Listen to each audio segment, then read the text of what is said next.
Hello guys, magandang araw at welcome back sa ating channel. Ngayon ay samahan niyo ako sa pag-unbox itong ating Piso Wi-Fi DIY kit na ating nabili sa online shop. Tara, let's go!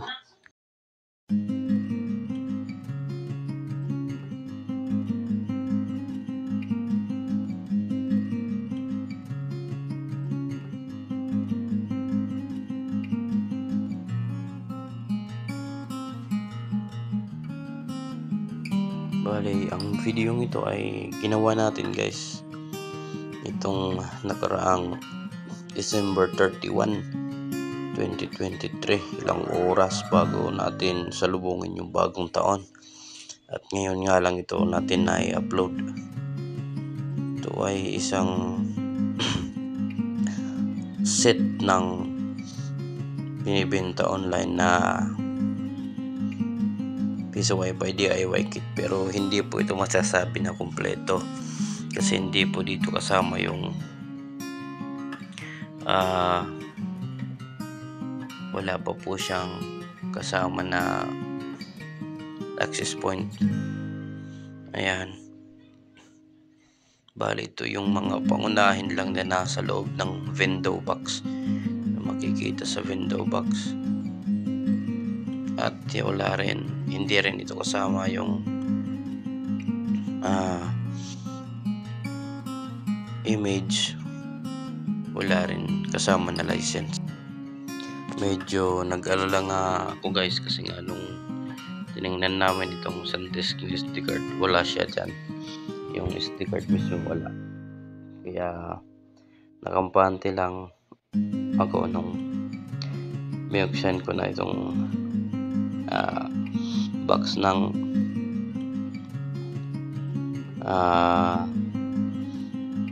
pipeboard kasi nandito para nakasaksak na dito yung niya, SD card. Sabihin tinesting talaga ito kasi binuksan na. Kaya saludo tayo kay seller, talagang tinesting muna yung orange pipeboard at saka itong ginamit itong SD card para matesting din yung orange pipeboard kung umiilaw. Ayan, bali yung mga laman nito, merong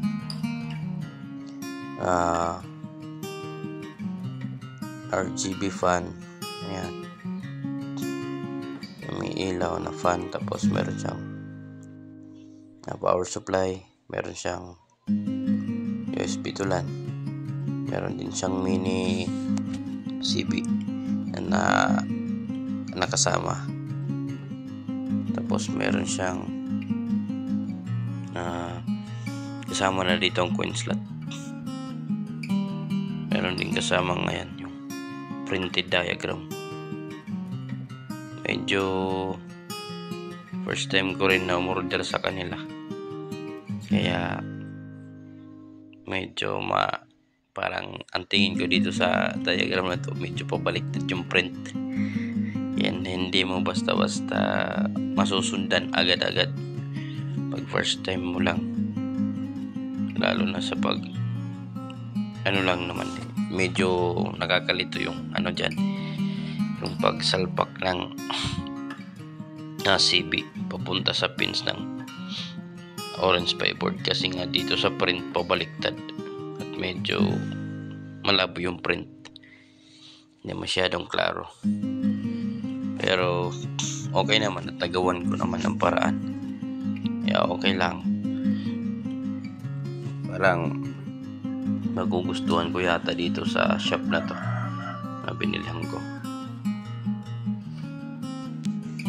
Kaya sa mga gustong bumili guys at mag-assemble ng sarili nilang Piso Wi-Fi window, ngayon maaari i-recommend ko ito sila, itong shop na to na Piso Wi-Fi. Sila nasa Negros Oriental. Okay, bali December talagang marami ang marami ang mga delivery ng logistics, kaya inabot to ng mahigit 1 linggo bago natanggap dito sa bahay. Pero siguro mas mabilis kung hindi holiday.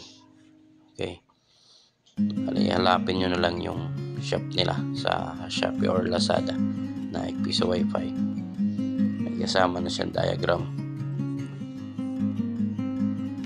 At ito, inilagay ko na siya dito sa window box na aking ginawa. Sa mga gustong matuto sa paggawa ng window box, hanapin nyo lang dito sa ating video.